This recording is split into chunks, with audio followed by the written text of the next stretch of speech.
Muslims all over the world celebrated Mawlid and Nabi, the birth of the Prophet Muhammad. It's a big celebration. You wouldn't have known about it from our papers, but there's always articles in there about the threat of Islamist extremism. Do we misunderstand Islam? Miriam Francois Sarah, do we misunderstand? Well, I mean, clearly I think that we do misunderstand Islam. As a convert to the faith, I somewhat sympathise with a lot of the misconceptions that do abound, just because prior to my own investigation of the faith, I had quite a lot of negative perceptions myself.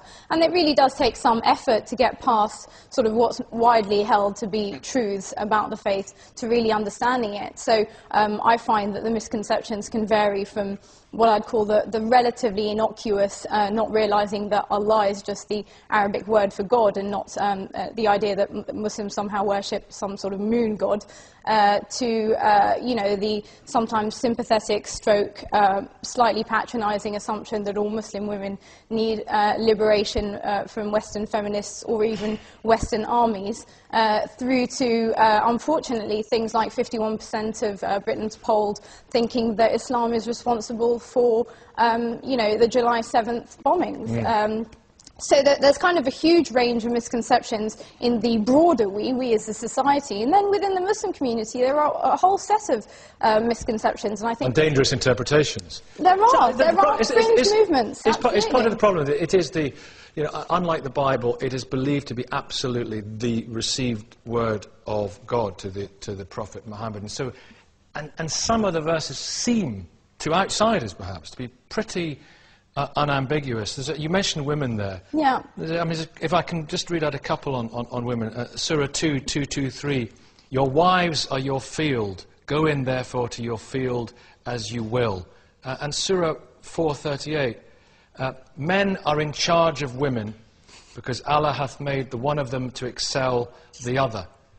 Now, I don't, so obviously you're reading a translation there, and the second translation... The Rodwell translation. Yeah, no, I certainly wouldn't agree with the way that the second passage has been translated. I don't find the first one hugely problematic, but certainly the second one... How would you translate it? Because there are... Well, the second one is men have to provide for women. That's according to Islamic law, that men have to provide financially for women. They are the breadwinners in the family. And so that's the basic agreement. There are basic premises. Now, within the basic premises, there can be variations on that. But that's the basic premise in the family, is that the husband is providing. But when I say sort of patronising, it is assumptions that sort of, you know, women in headscarves, you know, I often get asked the question, you know, does your husband make you wear that? You know, there's never the idea that maybe Muslim women choose to make these decisions for themselves.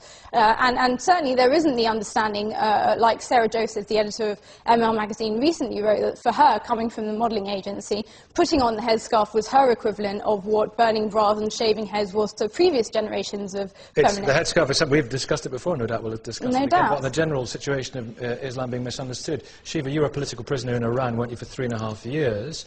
Is it down to the religion, or is it not down to the regime, some of the attitudes that you encountered? Well, I think it's down to the religion when it comes to the power. I don't know why should I agree with your interpretation, because everyone can have their own interpretation. Sure. I don't think we misunderstood Islam. I think people who are against Islamic rule, they know because it brings inequality, especially when it comes to women's rights and children's rights. And also, it cannot tolerate any other people who does not believe in religion. But and this in is the other absolutely hand, false. and sorry, let me finish. And in the other hand, basically people who are for Islamic laws, they know what they're doing. They're not extremists.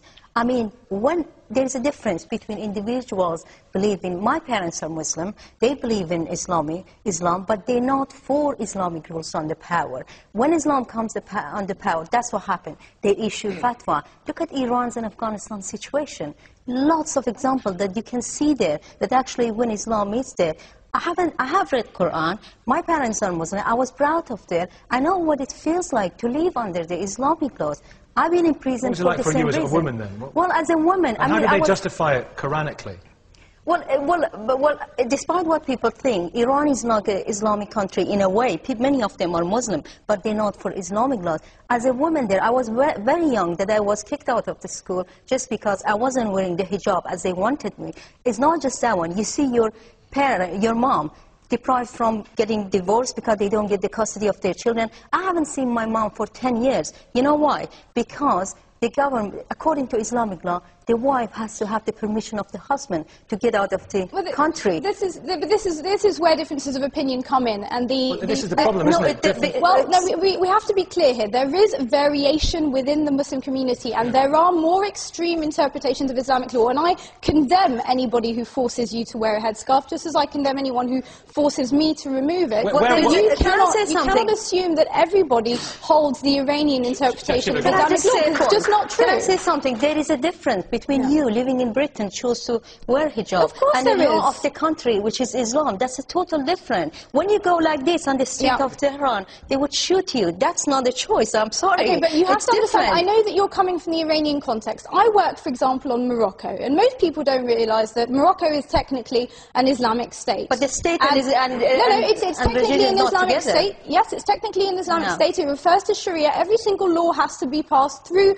a body of ulama to be passed, and I'm sure many of you have enjoyed sun-spilled holidays on the beach in Morocco and never thought twice about it. There is variation. You need to acknowledge that. Because there's a great, as usual, there's a disconnect. Islam is not what Muslims do. Absolutely. Why do we judge a religion by its practitioners?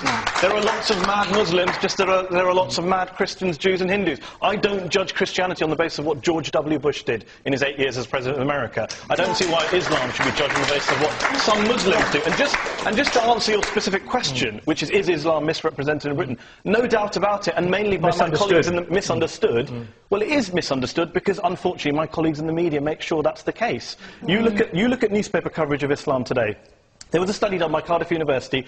2/3 of stories published about Islam and Muslims between 2000 and 2008 contain the idea that Islam was a threat, backwards, dangerous, or a source of problems.